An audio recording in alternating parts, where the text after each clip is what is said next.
பழைய ஏற்பாட்டு காலத்துல வாழ்ந்தவங்களுக்கும் புதிய ஏற்பாட்டு காலத்துல வாழ்ற நமக்கும் ஒரு இணைப்பு புள்ளி இருக்குது. எப்பொழுதெல்லாம் அந்த மக்கள் கடவுளை விட்டு விலகி சென்றார்களோ அப்பொழுதெல்லாம் கடவுள் இறைவாக்கினரை அனுப்பினார். நம்முடைய காலத்துல எப்பொழுதெல்லாம் கடவுளை நாம் மறக்க தொடங்குகிறோமோ, மனித அன்பையும் புறக்கணிக்க தொடங்குகிறோமோ, அப்பொழுதெல்லாம் ஆண்டவர் இயேசு காட்சி கொடுத்து நற்செய்தியை மீண்டுமாய் நமக்கு கற்பிக்கிறார்.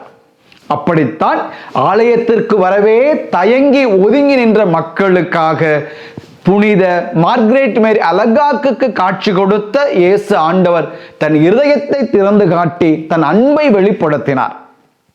250 ஆண்டுகளுக்கு பிறகு முதல் உலகப் போரால் ஒருவர் மற்றவரின் இரக்கம் இல்லாமல் பாதிக்கப்பட்டு கொலையுண்ட அந்த காலகட்டத்தில் இயேசு மீண்டுமாய் காட்சி கொடுத்து தன்னுடைய இரக்கத்தை வெளிப்படுத்தினார்.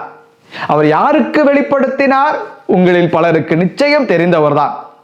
அவர் எப்படியெல்லாம் திருஹிருதய ஆண்டவருடைய பக்தியை பரப்பினார் என்பதை இந்த காணொளியில் உங்களோடு நான் பகிர்ந்து கொள்ள இருக்கிறேன்.